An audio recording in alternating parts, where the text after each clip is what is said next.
আমাদের বাংলাদেশে যেইভাবে টঙ্গী বিশ্ব ইজতেমা হইতো, সমস্ত তবকার লোক, সমস্ত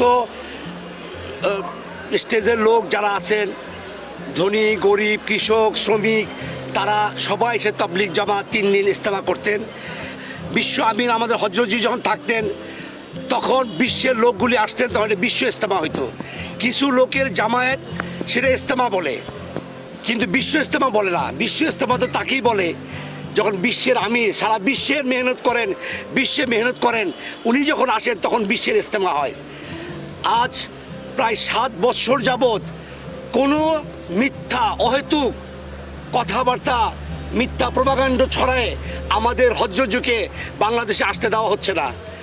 আর এই যে উনি না আসাতে, এই যে এত পৃথিবীর এত দেশের লোক আসে, বাংলাদেশের একটা ঐতিহ্য যে বিশ্ব ইজতেমার দাওয়াতের তবলিগ, ইসলামের দাওয়াত দেওয়া, আল্লাহ রসুল সাল্লাল্লাহু আলাইহি ওয়াসাল্লামের যে ইসলামের দাওয়াত দেওয়া, সেই দাওয়াত দেওয়া কীভাবে বন্ধ হয়, এই জন্য হজরতজিকে আসতে দেওয়া হচ্ছে না।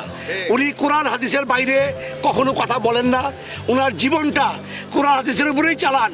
উনি আবু বকর সিদ্দিক রাদিয়াল্লাহু তাআলা আনহুর বংশধর। উনি যদি আসেন, সারা বিশ্বের লোকগুলি আসে, কেন ওনাকে আসতে দেওয়া হবে না?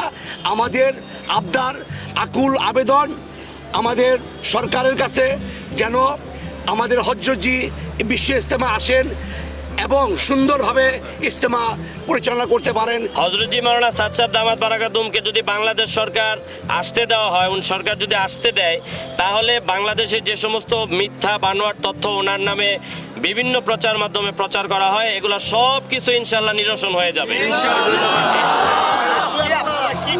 আজকে আমরা আজকে আমরা সারা বাংলাদেশের 64 জেলার মতো আমরা নারায়ণগঞ্জেও যারা তবলিগের মেহনত করেনেওয়ালা, তবলিগের মেহনতে বাংলাদেশের সর্বোচ্চ স্তর, প্রধানমন্ত্রী রাষ্ট্রপতির কার্যালয় থেকে শুরু করে একেবারে পিউন পোস্ট পর্যন্ত সাধারণ মুসলমান, সর্বনিচু সর্বোচ্চ স্তরে সর্বশ্রেণীর জনগণ তবলিগের মেহনত করে। তো সবার প্রাণের দাবি হযরত মাওলানা সাদ সাহেব যেন বিনা দ্বিধায় বিনা শর্তে সব সময় যে কোনো টাকা যায় উনি বাংলাদেশে আসতে পারেন। ইজতেমায় জোরে আমাদের আমির, সমস্ত সংগঠনের নেতৃবৃন্দ যে যার যার এই সংগঠনের কার্যক্রমে বাংলাদেশে আসতে পারেন, কেন ওনাকে আসতে দেওয়া হবে না? এই জন্য আমরা ডিসি অফিসে এই স্মারকলিপি প্রদান করেছি, আমরা এসপি মহোদয়ের কাছেও স্মারকলিপি প্রদান করেছি।